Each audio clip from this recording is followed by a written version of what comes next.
Ladies and gentlemen, welcome to Chentex Multimedia live stream, streaming directly to your device all the way from Brisbane. And our apologies for a late edition today. As we know, from time to time, when we have some community events and functions and things that we can't get away from, we do come live at 2 p.m. as well. So the two times to note is 10 a.m. or at 2 p.m. But you will be notified if we plan to come along at 2 p.m. But right now, let's take a very quick look at what the weather has in store for us. And with that, let's welcome Dilraj. Good morning, good afternoon everyone. Weather forecast for the rest of today is maximum 29 degrees. Brisbane area is partly cloudy. Light wind southeasterly 25 to 35 km per hour, becoming light in the evening. Fire danger is low to moderate. Sun protection is recommended till 4 p.m. and UV index is predicted to reach 13, that is extreme. Till tomorrow, stay safe and enjoy the rest of your day. And thank you very much for that update, Dilraj. Well, ladies and gentlemen, as we have mentioned before, that today we have lots to talk about as well. So first of all, we look at the cyber security, and later on we'll be finishing off with the live update from our Premier and of course from the QPS as well on that incident in Alexandra Hill, which is quite unfortunate, but this kind of things happen. Right now, the cyber security, cyber bullying, and what are our kids exposed to these days online? First of all, young people are now willing to reach out and seek help, which is very important. But it is exactly what we've been seeing in schools, what I've been seeing in my consultancy, is that these sorts of issues really did ramp up almost to epidemic proportions last year, where young people were being harmed because really they were online more and they didn't have any of those, diffusing moments when they might be meeting face to face. Yeah, I wanted to ask about what happened over the course of last year. Was it because of the extended lockdowns and, say, in Melbourne where schools were closed? Yeah, if you think about it, children do use technology during the day normally, but it's at school, it's in a contained environment, the internet's filtered, teachers are supervising by and large. But last year, again, especially in Melbourne, we had a situation where not only were they at home almost 24/7, their schooling was at home, their socialisation was at home, they couldn't go and meet friends in the park, there was no sport. And compounding that with the fact that most parents were working from home as well. So they had to try to put a productive day in whilst their child was trying to put a productive school day in. It was a perfect storm. And the latest figures also show a huge increase in illegal and harmful content that children are accessing. When children use the internet at school, it's filtered internet, so all schools will have a filtering system. At home, I still have parents ask me what's filtered internet. So they're going from a place where they're relatively safe in what they can find or be exposed to be able to be exposed to things that are quite concerning, quite psychologically harmful, and often parents are oblivious to the dangers that are often right under their noses. Yeah, so what more can parents do? Parents need to be an active participant in their child's online world. They are their gatekeepers. They need to know what their children are doing, where they're going and who they're talking to. And talk early, talk often. It's not just a one-off conversation about online safety. Make sure you continually talk to your children about what they're doing online, what they're experiencing, and most importantly, let them know that no matter what, they can come to you and tell you if they have a problem. You said this has almost reached epidemic proportions. Do you anticipate these numbers will continue to grow this year, or do you think things will calm down now that it's seemingly the pandemic is under control in Australia anyway? I would hate to think the numbers increase markedly from last year. That would be of a huge concern. I don't know that they will go back to the pre-COVID numbers immediately. Every year we see an increase in these numbers because more people are online, there's more apps, more platforms and more opportunity. So you've got to factor in the maths, if you like. But certainly I would like to see that it petered off a bit, became a little bit more stable.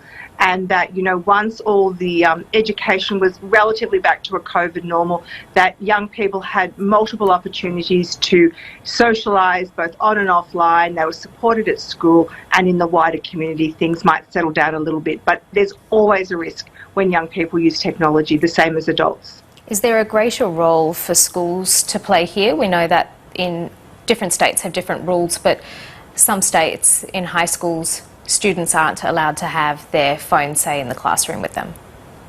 Yeah, and that's an individual school decision, although some education departments, I know that Victoria, Western Australia, have basically said no personal use of phones during the school day.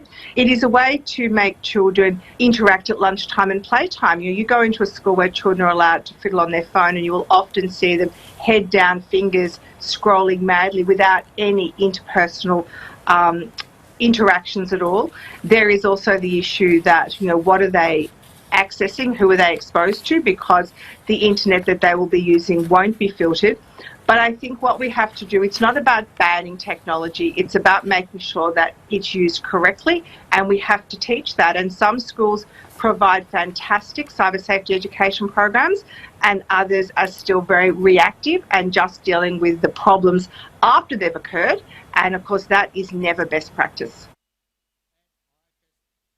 I personally am not sold on the idea that there is 100% filtered, and even with parental guidance, that if kids are exposed and if they have access to internet, that they will be completely safe, and they will only go onto sites that they're supposed to, and they will not be exposed to any other kinds of things. But I for one am not completely sold on that idea, because in these days every way they try and get you this way or that way. Even when you look at lots of the computer programs in the old days, you bought an office suite and that was it. And now you need to be online, and if you're not online, your office suite sometimes doesn't work. It says, oh, you're not online. To access all the features, you need to go online. Why? I've already paid for the account, for the license. And there are many things like that they want to know each and everything. And the so-called wizards that are built into the programs these days. Now, before you just went in and did what you wanted, and now all of a sudden all these things pop up, and on the side another thing pops up, and it prompts you and it starts thinking for you, put sentences in your lines, and all these things. Some of them are over the top, especially when you're trying to concentrate and do something, write a piece from your own imagination. Of course, afterwards you go and do a spell check and all those kind of things. That's okay. But that should be at the choice, not just start popping up willy-nilly. See, and that's what gets me. And of course, there are many things built in many of the other programs, and now we use a whole variety of programs. Some are industry-related, industry-based, which are only specific to those industries. But when you look at the thinking, makes you wonder what would be the thought process of someone who designed or engineered that little feature, or something that causes you so much heartache in using that software. But such is life, and such is and as we know these days, very young kids have their own Facebook pages, they have their YouTube channels, they want people to subscribe to their channels. So, they're all been exposed online. So there is no, there could be some security, but I'm not sold on the idea that, it's complete secure and it's completely okay to let all the kids get online. Well, right now, the next debate, or the next debate, you might call it, or the dialogue that's taking place is, of course, people are worried what's going to happen after the rollout of JobKeeper. Well, as we have seen, that it has been a breath of life into many small businesses. Small to medium businesses would not have survived the pandemic and the lockdowns if it wasn't for the JobKeeper. Now, keeping that in line, there have been some industrial reforms that have been proposed by the government. And of course, union are strongly opposing those. So let's take a look at both sides of the equation and see where we stand. Sally McManus, what are the key issues that you cannot live with in the bill? First of all, any provisions or changes to the rules that lead to workers having pay cuts or wages being suppressed. So there's a whole range of changes that have been proposed that do exactly that. So there's changes in the bargaining area. So there's around 6 different changes they make to how bargaining works, which all lead to the independent umpire, the Fair Work Commission, playing less of a role in terms of making sure that an agreement does leave people worse off, or what they do is they hand more power to employers to be able to push through agreements without workers properly agreeing. For example, employers wouldn't even have to tell workers that they've got a right to be represented or that bargaining has started until 1 month after bargaining starts, which is just crazy. Secondly, it does things like saying employers no longer have to explain the whole agreement to people before they vote on it. All of these changes are about, would be opening it up for bad employers to be able to put through agreements that instead of increasing wages, which is what enterprise bargaining is meant to be about, would only be about keeping wages low, because why would you want to do any of that if the agreement was actually increasing wages? Doesn't that just put the onus back on workers, unions, etc. to communicate better? Well, actually, we're not really as concerned about workplaces where people are union members. It's where people aren't union members and aren't represented that they'll be left to themselves, because if the Fair Work Commission no longer has that role of providing that scrutiny, and also another change is they're going to stop unions from assisting the Fair Work Commission where there's no union members there. This basically means they won't have that support. So actually it'll be places where there's a very low union presence where this is really going to hurt people.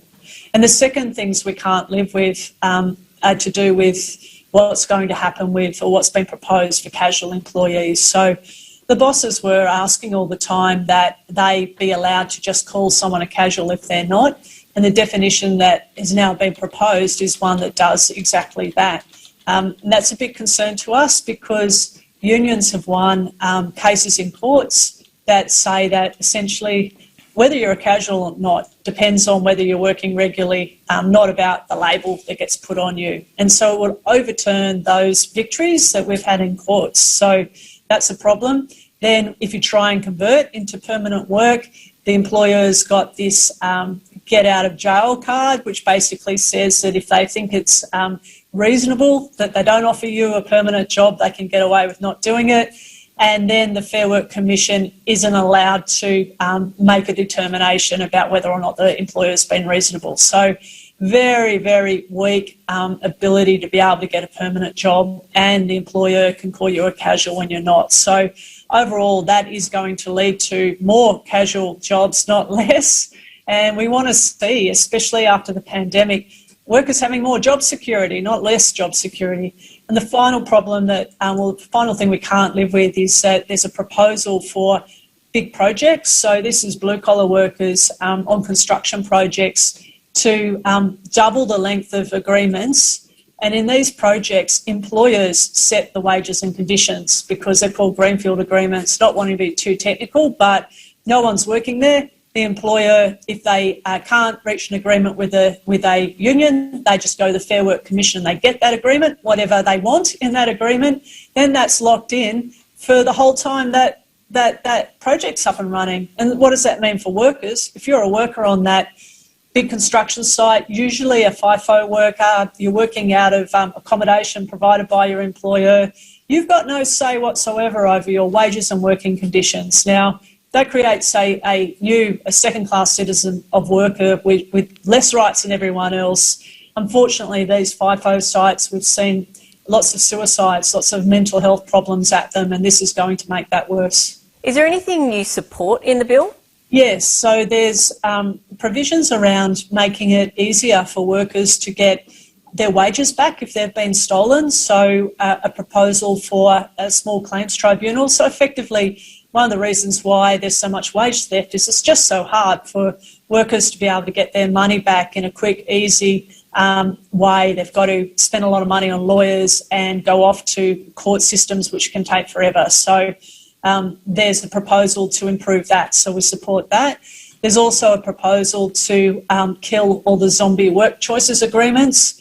We support that as well. I mean, they should have been killed long ago, but obviously it's a good thing if that went through. Having said that, we're not going to horse trade on workers being able to have a slight improvement in getting their money back and getting rid of zombie agreements for permanent shifts in power to employers. We believe that's just a recipe for low wage growth, and low wage growth is our #1 economic problem at the moment.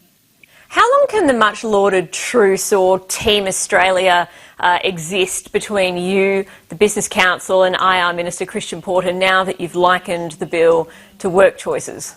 Well, remember it was 5 whole months of discussions with employers, and we approached that with an open mind. We approached that with willingness to look at things in a new way, and proposed a whole lot of new ideas about being able to fix things. We did reach agreement with some of those employer groups like the BCA over improvements.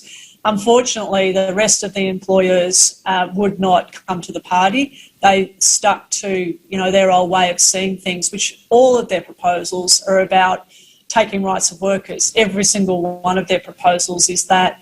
And I guess because there wasn't a united front from the employer groups, the government said, well, in that case, we're going to make the decisions about what the laws look like, and this is what they've come forward with. And I guess if you said, there's 20 things in this law, probably one of them is good for workers, or 2 of them are good for workers, and the other 19 to 18 are good for employers. So this is the government's decision, what they've brought forward. We will always talk to who's in power, whether that be employers or the government, the decision. So finding that happy medium is always a big challenge, and of course we know that small to medium-sized businesses, I'm not talking about the large big corporate, they are a different kettle of fish in their own right, but when you look at small to medium-sized businesses, they would love to employ more people, they would love to have increase the wages if they can afford to do so. So that is one of the points. Yeah, of course, everyone wants to give everyone a fair go. But, the question is the affordability. When you look at the JobKeeper incentive, which made it possible for many small to medium-sized businesses to keep their heads above water during these trying times. I mean, if it wasn't for them, no way would they have afforded the wages that they would have to pay. Well, which is a rightful wage. It is the right wages, but can a company afford to pay that, or employ another person in the business where it is much needed? As we know, many small to medium-sized businesses would not be, surviving if it wasn't for the input of the principals, the owners, working in those themselves, putting in long hours to keep the doors open. Many times, extended hours, working right through the weekends and everything to keep the doors open. Fair is fair. Of course, no one should be underpaid, as we will very soon see from the next one that, there are people who are underpaid, who are known as modern day slaves. Who are they? They are none other than the one where you just pick up your phone and go menu log or Uber Eats, and of next minute your food is at your door. Okay, the restaurants make the money. The people who have set up the platform make the money, but the poor delivery drivers are doing it tough, and it's not an easy job going door to door. You never know what kind of place you will turn up at, and what the circumstances would be, what kind of treatment you might get. Let's take a look at that report. Online food delivery has redefined the meaning of fast food. Did somebody say that you love? Tonight, I'll be eating a chicken kebab with extra hot sauce. Thanks. It's busy and tiring work, riding from restaurant to restaurant. Each job appears on an app, and it's first in, first served. Great, thank you so much. Have an amazing day. Many of the cyclists and scooter riders are foreign workers on student visas. But a series of rider deaths has drawn attention to the dangers. Since September last year, 5 riders have died. Didi Freddy hit by a car in Sydney's inner west. Jardwin Chen hit by a bus in Sydney's inner south. Chao Kai Shen hit by an allegedly stolen car in Melbourne's CBD. Bijoy Paul hit by a car in Sydney's south. And Eek Wong hit by a truck in Sydney's inner city. These workers are falling through the gaps, and the result of that is that they are dying. The first of the riders, 36-year-old Didi Freddy for Uber Eats, was hit by a car in Sydney's Marrickville, dying in hospital 3 days later. His story begins in Indonesia, where his wife and 4-year-old son were left behind in rural Bali. Widow Nyoman Senati is speaking for the first time to 7:30. Halo almarhum suami saya. My late husband was a kind man. He loved our son and was dedicated to his family. He was a good father. He went to Australia for the sake of our son's future and for us to finally own a home. He hoped that he would get more money there than he would here in Indonesia. After the accident, Nyoman Senati was unable to fly to Sydney to be with her husband. While he was in ICU, I couldn't sleep. I kept praying for a miracle from God to grant him speedy recovery. But God had another plan. They took off his respirator and my husband stopped breathing. I saw it happen on a video call. At the time I was in shock and could only think about how I would have to explain it to our son. Nyoman says she's had no contact from Uber in the 5 months since Didi died. Only the insurance company sent an email to provide them with my husband's documents. Uber hasn't contacted me at all.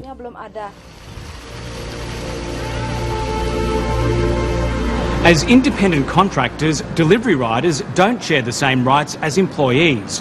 They don't have a minimum wage or paid leave, pay their own superannuation, and in New South Wales are not entitled to the same workers' compensation scheme that covers death and injury on the job. Each trip is worth as little as $5. For another Uber Eats rider, 27-year-old Bijoy Paul, life was on the up, finally realising his dream of studying a Masters of Engineering in Australia. He died 2 months after Didi Freddy hit by a car in Sydney's Rockdale. He was not only my brother, he was my best friend.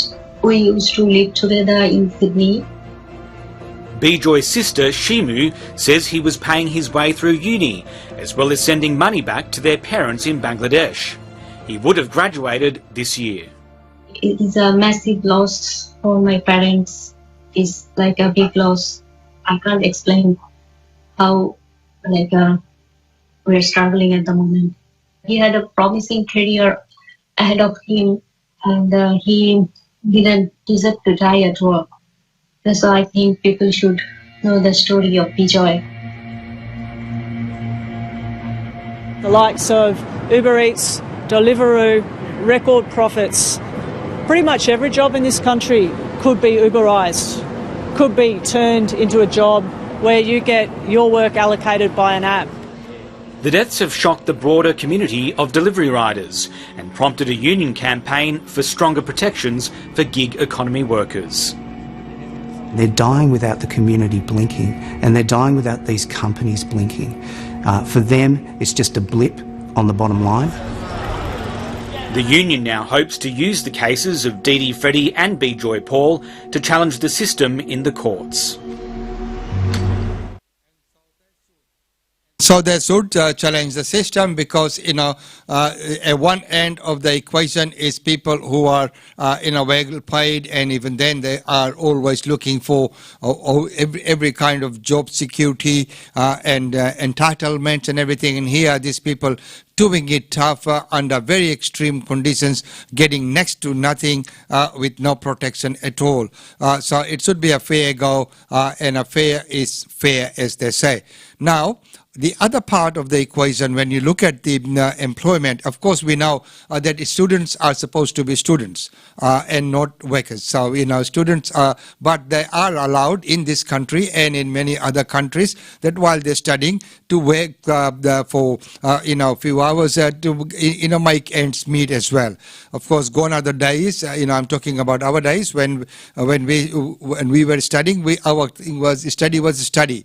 In those days, no one would ever thought of getting a part-time job or something. Yes, we know these days genuine students are very few. All the students or most of the students are here on a student's visa, but they're all working as well, or they need to work and they're sending money home or saving money for other things as well. So that's why what's happening is that if there is any backlash, then it comes on. So when by the same token students, when they come in, they're supposed to sign in paperwork to say that they are here and they're able to sustain themselves and they're able to pay for their education. So education should be the primary need. This is why you should qualify as a student. So that's another end of the equation. Now some people don't have work. We have seen cases where people had to be brought in from overseas to work on the farms. Others are sitting on entitlements. Some people are sitting on 2 jobs. So Western Australia is bringing in a law for all the people working in the quarantine as security to give up their second jobs. In relation to the secondary employment for hotel quarantine personnel, contract variation letters mandating that hotel security officers must not engage in secondary employment with the 4 relevant security companies that provide security officers across the 9 quarantine hotels. As of today, 1 company has returned an executed signed contract and we expect another will be finalised today. Under the contracts, all employees are required to end secondary employment over coming days. We expect we'll resolve those matters fully over coming days.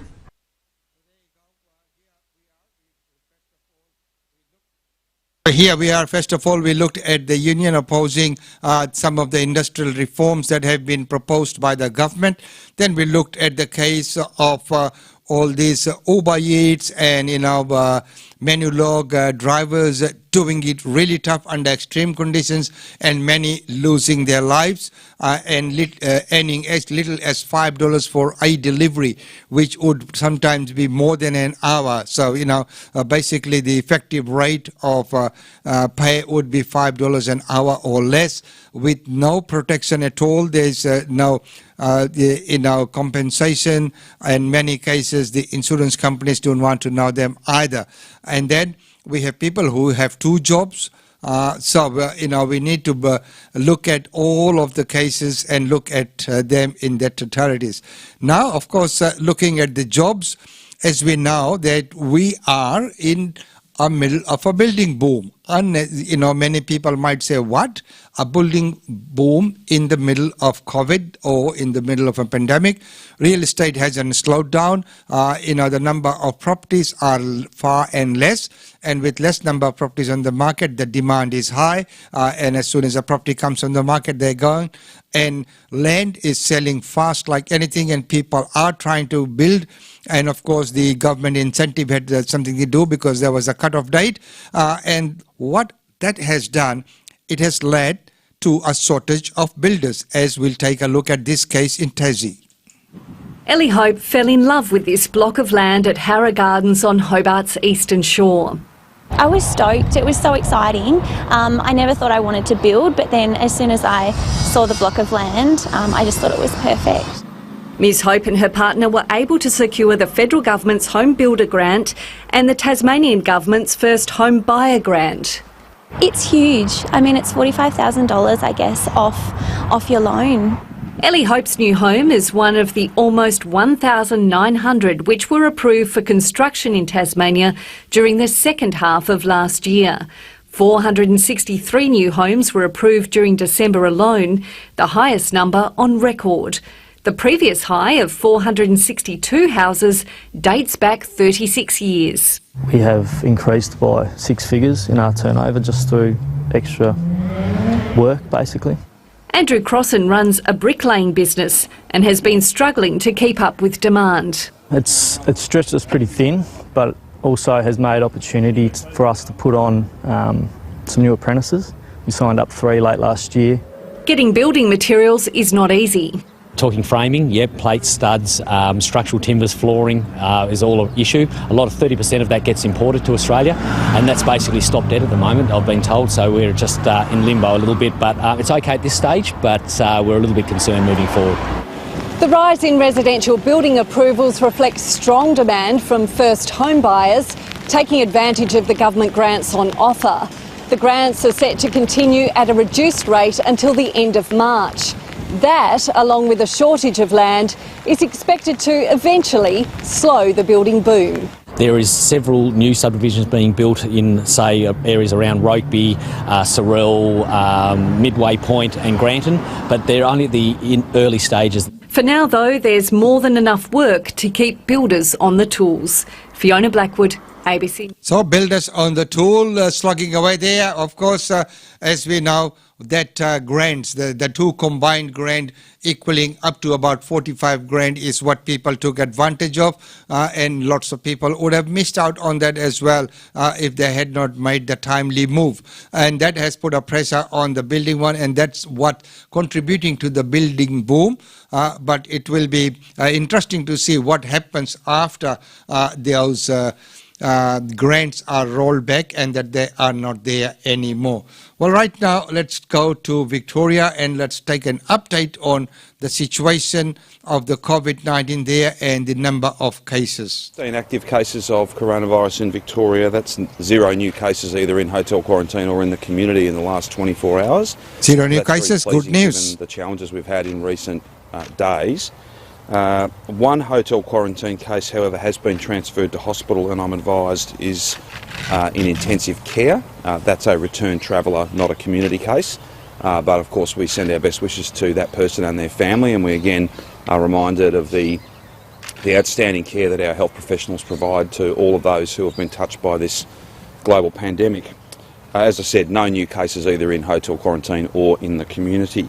There were some 12,816 test results received over the last 24 hours, and we thank each and every one of those more than 12,000 people for attending and getting tested. I've said it 1,000 times and I'll probably say it 1,000 more. Nothing is more important than going and getting tested as soon as you register even the mildest symptoms. It's how we find cases, it's how we wrap a public health response around those people, their family and every family, and it's how we stay safe and stay open. There are test sites right across the state, and yes, from time to time it will take time to get a test, but results are coming back almost 100% within 24 hours, and we get people through those testing sites as quickly as possible. I just again want to remind people that the reason why sometimes it takes a little bit of time to get through the queue is that we have to run those test sites as safely as possible. We don't want to turn a test location into a super spreading location, so you just have to do it in a painstaking, methodical way. Getting tested, absolutely the most important thing that everyone can do, and I'm so very pleased to say that it's now almost 4.6 million tests since the beginning of this global pandemic. I can confirm that genomics have come in this morning in relation to the Holiday Inn case, and that confirms that it is the UK strain. Further to that particular outbreak, there are 8 social primary or close contacts, so family and others that are very, very close to this particular worker. They're all isolating, they've all been tested, we have no positive results back yet. We have no results back yet, I think we're just working through those, it is fairly recent. And there are 136 work close contacts or employment close contacts. Similarly, they're all isolating, they'll get tested, and as soon as we're in a position to update you on those results, we will. Hi everyone, this is Tanvi Goyal, PR of GoPure Queensland. And I'm Umesh Chandra. GoPure Queensland invites you to India Day Fair fundraising gala dinner. Get ready for a fun-filled evening of mesmerizing music with delicious food. Raffles, auctions and some special surprises. And you can dress in your Indian attire or come with your formal attire. And tickets are limited, so please book immediately to prevent any disappointment. And you can book via Eventbrite, and the link is www.eventbrite.com.au/India Day Fair fundraising. Thank you to all our sponsors. Our Platinum sponsors are Springfield City Group and New Style Developments. And our gold sponsors are Dream Style Decorators and Bipel. And silver sponsors are Rise, Sleep Health and Professionals and Gora Travel. And very special thanks to Brisbane City Council, MP Peter Russo, ECCQ and MP Miss Leanne Leonard. And also our exclusive media partners, Brisbane Indian Times and Australian Indian Radio. And for a fun-filled night, raising much-needed funds for GoPio's India Day Fair. See you all there. There. Thank you.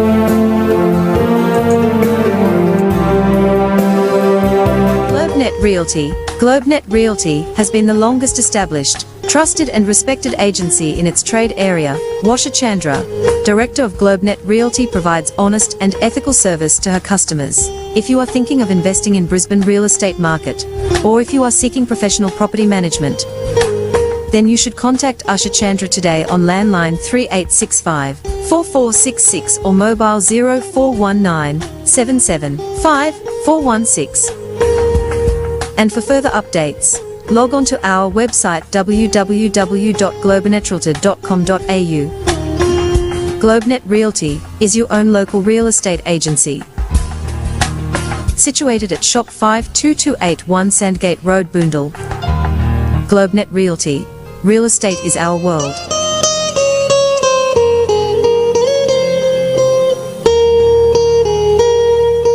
And don't forget that tomorrow we'll bring to you a real estate update with GlobeNet Realty, and Usha Chandra will be here in the studios to share with you all the property trends, and of course looking at the comparison of how all the capital cities are doing in terms of sales, listings and rental yields as well. Well, right now let's go to our Queensland Parliament and be joined by our Premier on the update on that incident and of course on coronavirus as well. Yes, we are ready to go.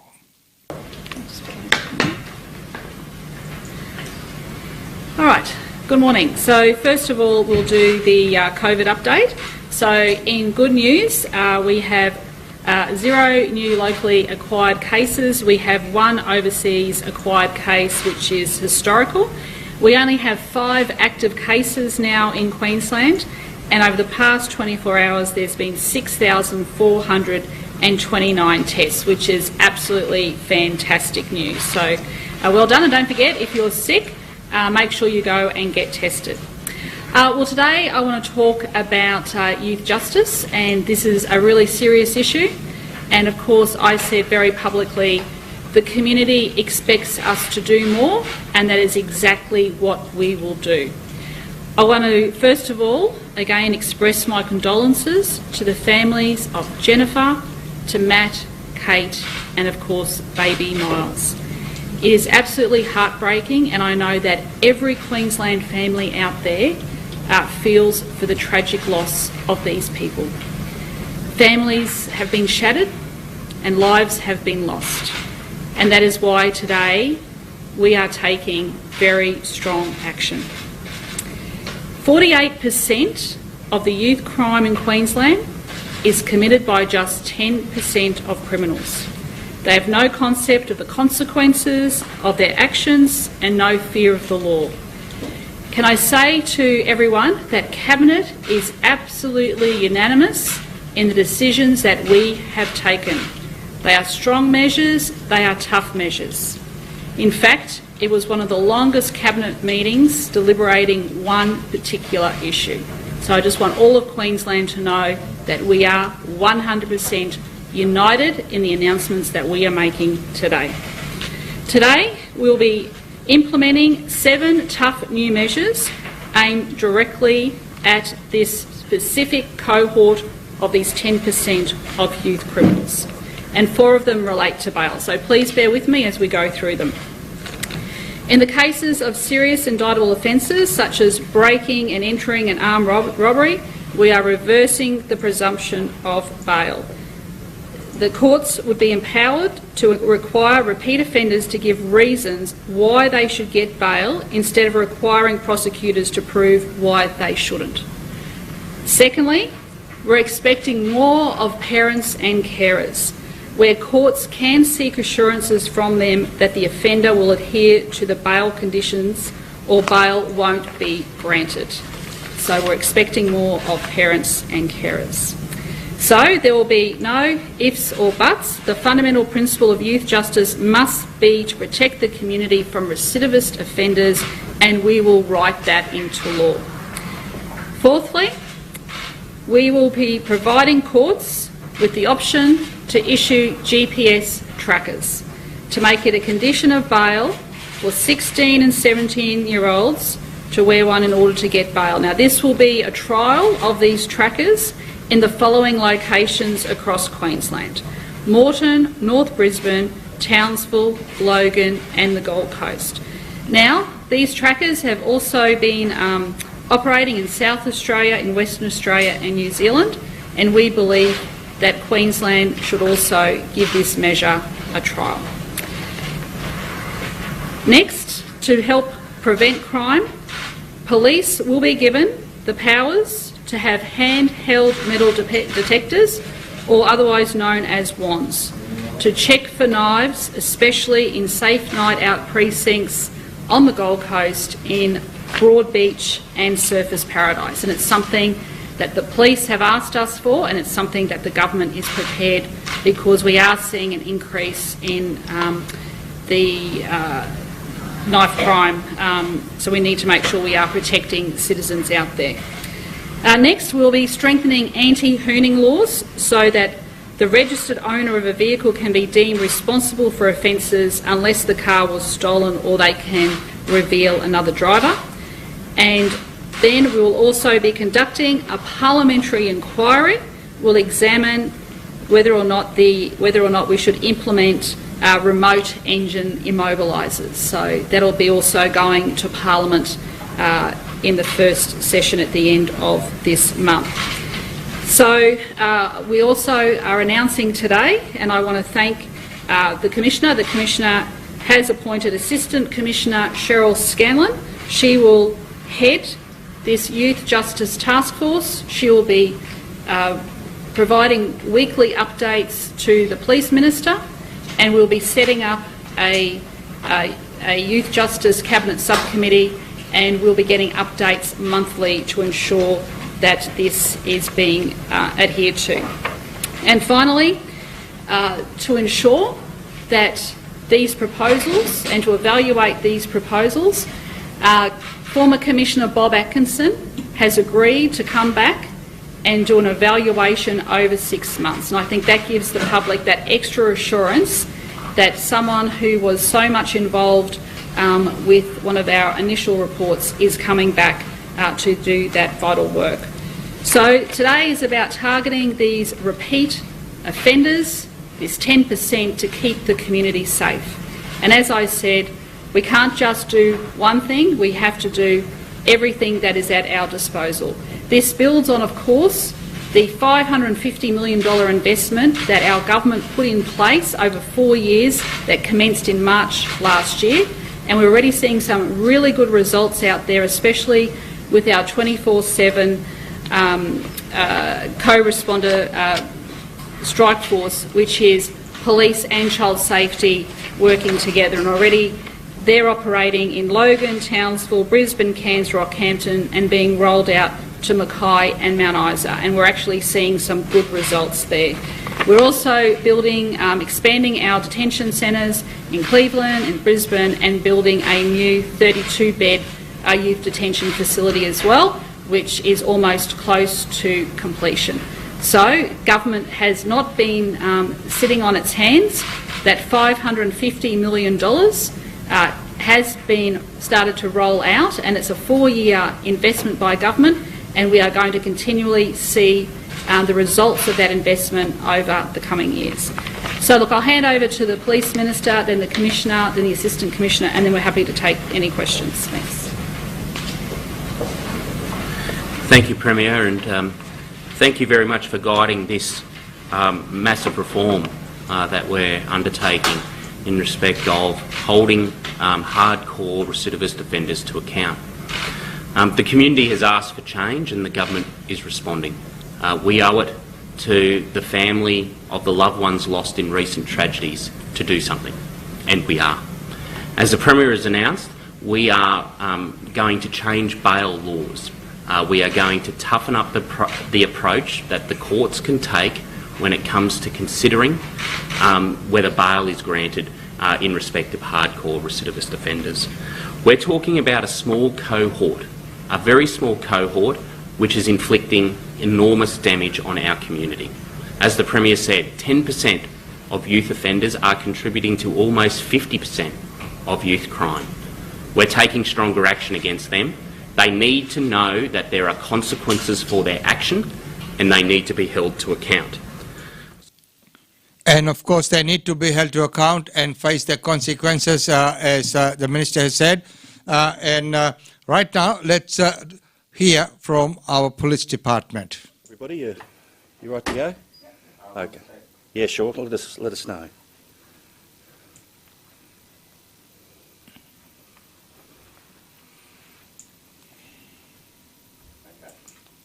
Okay, thank you, and good morning. Thanks for attending today. I know it's a busy day. My name's Brian Codd and I'm the Assistant Commissioner for the QPS Brisbane region, which encompasses the City of Redlands. This morning I intend to provide a brief update on the progress of the investigation into the tragic deaths of Kate Ledbetter, Matt Field and their unborn son Miles at Alexandra Hills on Australia Day, the 26th of January. Could I, if you'll indulge me, begin by expressing what a genuinely humbling privilege it was to, along with the Commissioner, a number of our first responder QPS colleagues, to join family, friends and the community at the funerals and celebration of lives of Matt, Kate and baby Miles yesterday. Can I tell you that from my perspective, the strength and the dignity of the families are, in my view, an absolute example to all of us during an enormously difficult time. And while the family and we as a community continue to grieve, the investigative team continues to work painstakingly and tirelessly, compiling the brief of evidence for consideration of the courts in due course. This morning I can advise that yesterday afternoon the investigative team served notices to appear on the alleged offender via his legal counsel for 8 additional charges. Those charges include 3 charges of dangerous operation of a motor vehicle with the circumstance of aggravation that it was whilst adversely affected by intoxicating substances, 1 of willful damage, 1 of driving a motor vehicle whilst disqualified, 2 for failing to fulfil duties at the scene of a traffic accident, and 1 for possession of tainted property. I think it's also important that at this point I take the opportunity to advise that we have now received legal advice indicating that a specific charge of killing an unborn child under the provision of the Criminal Code is not available to us on this occasion on the basis of legal advice. Now, we understand that this may be difficult for some to understand, but I can assure you that the death of baby Miles will not be overlooked and will be presented for consideration to the courts as an aggravating element of the murder charge that we have put forward relating to the death of his mother, Kate. This advice has been provided with the families and we've been in discussion with the families about the legal complexities right throughout this. We'll continue to support and engage with them throughout our investigation and the subsequent court proceedings in the weeks, months and perhaps even years to come. Could I take this opportunity to once again acknowledge my QPS colleagues and other first responders who attended the incident on the 26th, and the families have asked me to reinforce those thanks. And also to the investigative team for their ongoing professional commitment to this investigation. I can tell you that their work is far from finished. I'd like to also take this opportunity through you, and thank you as the media for your assistance in this regard, to thank members of our community who have come forward and provided essential information to support our investigation. This would be a much more difficult task to undertake without the assistance of our community. Those are the brief updates I wanted to provide today, but I'm now available to assist with any questions you might have about the update. Was there a sense of disappointment when you found out the legal advice was there wasn't reimbursement? Disappointment wouldn't quite be the term I'd use. We're aware of the legal complexities that apply to unborn children. They're very difficult for us, and I know for the family and the community, the importance was recognising that there was a third life, whether that's a legal term or human term, that was impacted. And we are determined to ensure that the life of baby Miles is not overlooked in the court processes. And I have confidence, and we've shown by case law, that the courts do take those things into consideration when considering matters of penalty.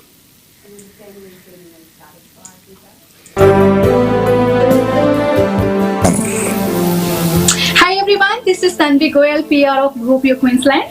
And I'm Umesh Chandra. GoPure Queensland invites you to India Day Fair fundraising gala dinner. Get ready for a fun-filled evening of mesmerizing music with delicious food. Raffles, auctions and some special surprises. And you can dress in your Indian attire or come with your formal attire. And tickets are limited, so please book immediately to prevent any disappointment. And you can book via Eventbrite, and the link is www.eventbrite.com.au/India Day Fair Fundraising. Thank you to all our sponsors. Our Platinum sponsors are Springfield City Group and New Style Developments.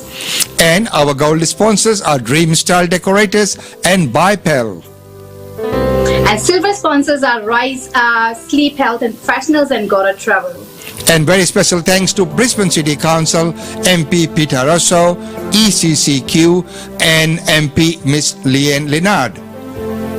And also our exclusive media partners, Brisbane Indian Times and Australian Indian Radio. And for a fun-filled night, raising much-needed funds for GoPure's India Day Fair. See you all there. Thank you.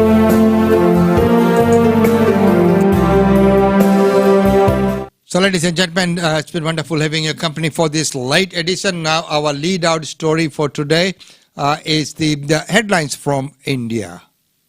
MSP will remain. Mandis will be modernized to benefit the farmers, asserts Prime Minister Modi. In his reply to the discussion on the motion of thanks to the President's address, appeals to farmers to end their agitation. Farmer leaders signal readiness to join talks.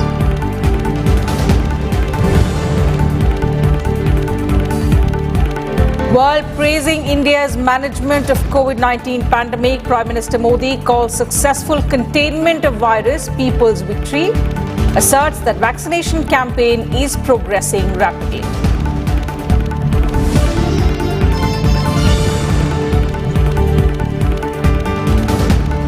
Rajya Sabha passes motion of thanks without amendment. Prime Minister Modi says President's address has presented a roadmap for a self-reliant India. Discussion on the motion of thanks to the President's address continues in Lok Sabha.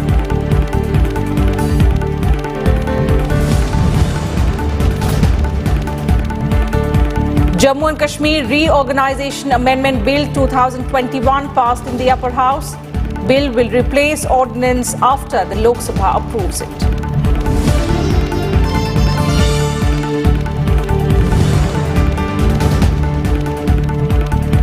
And relief and rescue operations continue in Uttarakhand.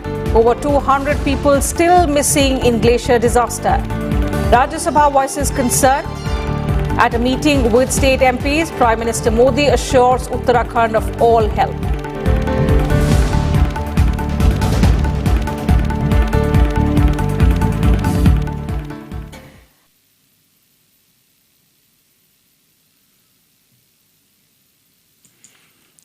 So, ladies and gentlemen, that's the news for today. Thank you so much for your company. It's been wonderful having your company. And as I mentioned, that from time to time we will bring the bulletin at this time. Normally it would be at 10 a.m. in the morning, but on certain days we will have to bring the news at 2 p.m. But we will bring the news to you. Well, right now let's look at functions and events that are taking place right here in Brisbane.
So, ladies and gentlemen, as I mentioned before, that's it from us today. And it's been wonderful having your company. And as we looked at some of the industrial reforms and the working conditions of the delivery drivers, and of course, we all looked at people doing two jobs, and especially the ones in who look after the hotel quarantine. So, Western Australia has put out a new law restricting that, double employment and doing two shifts or going and working somewhere else while you are in charge of the quarantine, security in that sense. Well, it's been wonderful having your company. Until tomorrow, it's goodbye from me.